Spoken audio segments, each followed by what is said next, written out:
जय हिंद दोस्तों, स्वागत है आपका आपके अपने YouTube चैनल चुन्नू जी के सेंटर पर। मैं राकेश कुमार राय और चुन्ना आपके लिए लेकर आया हूं एसएससी एमटीएस सीबीटी परीक्षा 28-2019 में पूछे गए जनरल इंग्लिश के प्रश्नों का एक और नया वीडियो। तो चलिए देखते हैं। ये द्वितीय पाली का वीडियो है।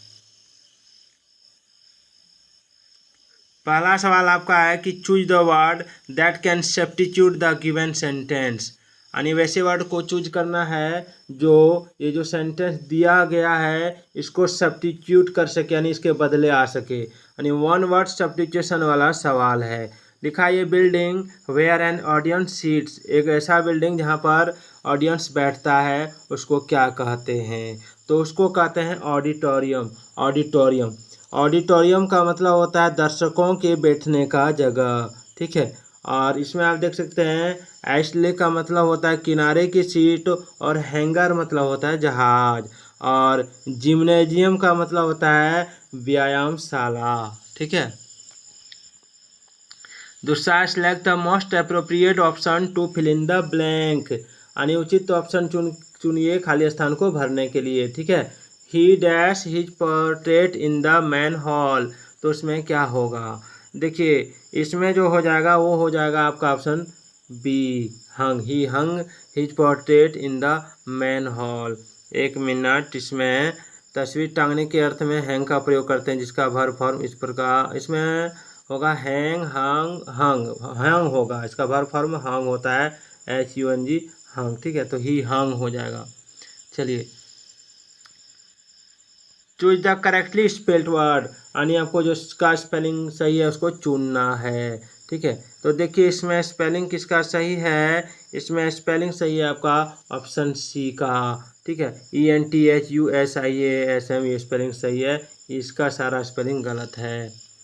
नेक्स्ट देखते हैं, choose the word that can substitute the given sentence. यानी वन वर्ड सब्स्टिट्यूशन वाला सेंटेंस है। ये book of names and addresses, ठीक है, इसको क्या कहेंगे? तो देखिए ये book of name and addresses को कहेंगे डायरेक्टरी। डायरेक्टरी का मतलब होता है निर्देशिका, ठीक है। चलिए, select the most appropriate synonym of the given word. Misfortune का सिनोनिम क्या होता है? मिसफॉर्च्यून मतलब होता है दुर्भाग्य, ठीक है। तो इसका सिनोनिम जो होता है वो क्या होगा? तो इसका सिनोनिम हो जाएगा आपका ऑप्शन बी, क्लैमिटी। क्लैमिटी, ठीक है, क्लैमिटी याद रखिएगा, क्या हो जाएगा? क्लैमिटी। मिसहैप भी होता है, एडवर्सिटी भी होता है, और ट्राइब्यूलेशन भी होता है। चलिए आगे बढ़ते हैं। Select the most appropriate synonym of the given word. Capable का सिनोनिम आपको बताना है, पर्यायवाची शब्द बताना है।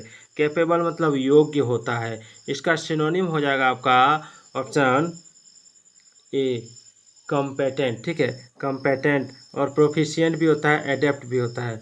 और इसमें कुछ वर्ड दिया है, जैसे आपका कंसीटेड का मतलब होता है घमंडी, और कंप्लेसेंट का मतलब होता है आपका आत्मसंतुष्ट, और कंसिस्टेंट का मतलब होता है निरंतर, ठीक है। चलिए आगे बढ़ते हैं। Select the most appropriate option to substitute the underline segment in the given sentence. If there is no need to substitute it is select no improvement. देखिए इसमें जो अंडरलाइन सेगमेंट दिया हुआ है इसके बदले अगर कुछ ऑप्शंस में से कुछ दूसरा आप लगा सकते हैं, लगता है कि लगेगा तो आप इसको लगा सकते हैं, सब्स्टिट्यूट कर सकते हैं। अगर नहीं तो नो इम्प्रूवमेंट में टिक मारना है, ठीक है। जैसे Mohan is pledged at the news स्टडे। देखिए यहाँ पर क्या होगा? यहाँ पर जो है वाज प्लीज्ड होगा। क्यों होगा? क्योंकि यहाँ स्टडे है। तो हम लोग कल ना खुश हुआ था मोहन, तो उसमें वाज लगेगा, ठीक है, was pleased. Select the most appropriate antonym of the given word.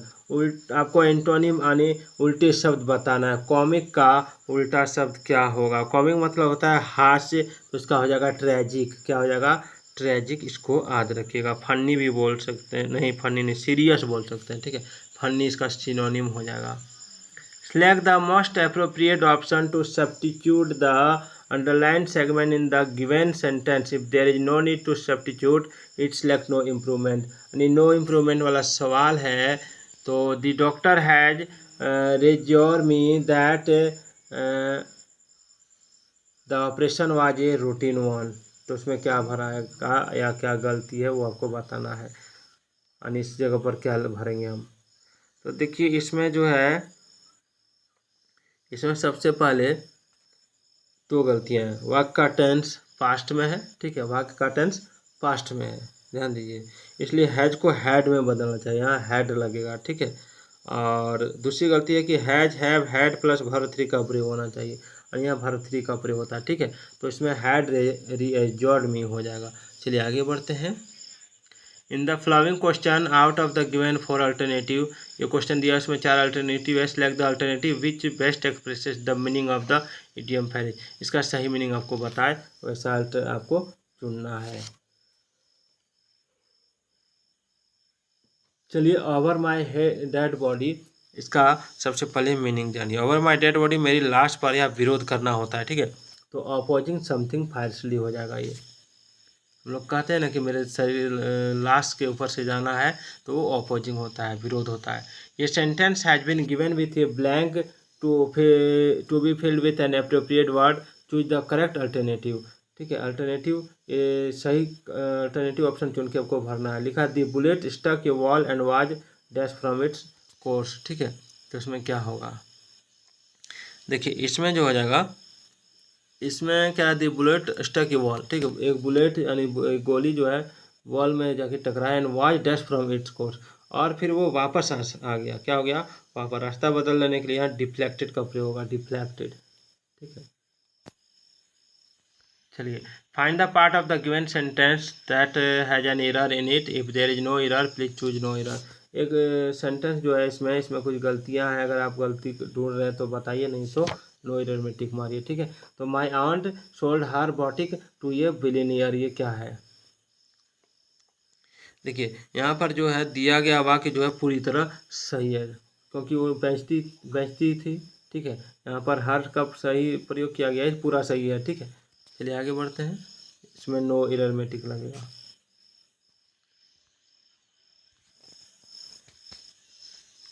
देखिए इसमें in the following question out of the given four alternative select the, इसमें भी वही है आपका सही मीनिंग जो इडियम का बता रहा है वो आपको चुन के बताना है। जैसे टू एंड इन स्मोक, तो टू एंड इन स्मोक का मतलब क्या होता है, तो टू एंड इन स्मोक मतलब कोई परिणाम ना निकलना। टू कम टू नथिंग होगा, to come to nothing, option D is the right answer. चलिए आगे बढ़ते हैं। Find the part of the given sentence that has an error in it, if there is no error choose no error. No error वाला सवाल है, तो all the students is done better this year. देखिए इसमें क्या होगा, दिया गया वाक्य ग्रामर और अर्थ के दृष्टिकोण से गलत है, ठीक है। सही हो क्या होगा, तो all the students have done better this year. Have done, यहाँ इज का प्रयोग नहीं होगा, हैव का प्रयोग, क्योंकि ये भारतीय है। चलिए आगे बढ़ते हैं। ऑल ये सही है, तो इसमें इज डन बी नंबर इसका गलत है। Find the part of the given sentence that has an error in it, if there is no error choose no error, ठीक है। आपको नो एरर में टिक मारना है। Rakesh is foolish to said such things, देखिए इसमें जो है टू लगा दिया है, तो टू तो होगा नहीं, ठीक है। तो टू सेड यही इसका एरर है, या टू से होगा ऐसे वाई, ठीक है। Choose the correctly spelled word, आपको सही स्पेलिंग किया हुआ वर्ड चुन के बताना है। तो इसमें करेक्टली स्पेल्ड वर्ड जो है, ठीक है, ये है आपका ऑप्शन बी, ठीक है। फाइनेंशियली, फाइनेंशियली का स्पेलिंग सही है, आर्थिक रूप से इसका मतलब होता है आर्थिक रूप से। Select the most appropriate antonym of the given word, ठीक है। उचित एंटोनिम आपको बताना है। जैसे उल्ट एंटोनिम यानी उल्टा, तो इनएक्सपेंसिव का मतलब क्या होता है, इनएक्सपेंसिव, तो इसमें इनएक्सपेंसिव का मतलब सस्ता होता है, तो इसका एंटोनिम एक्सपेंसिव हो जाएगा, ठीक है। तो एक्सपेंसिव, डियर, कॉस्टली ये होता है। तो इसका जो राइट आंसर है option is the right answer, ठीक है। Select the most appropriate option to fill in the blank, खाली स्थान भरने के लिए उचित ऑप्शन चुनना है। My teacher is the dash of all, तो काइंडेस्ट इसमें ई दी लगाए तो काइंडिस्ट होगा, ठीक है, क्योंकि दी के बाद काइंडिस्ट यानी सुपरलेटिव डिग्री के बाद होगा ऑफल में। चलिए आगे बढ़ते हैं। इसमें एक पैसेज दिया हुआ है, उस पैसेज से आपको आंसर भरना है। तो आज का ये वीडियो आपको कैसा लगा कमेंट जरूर कीजिएगा।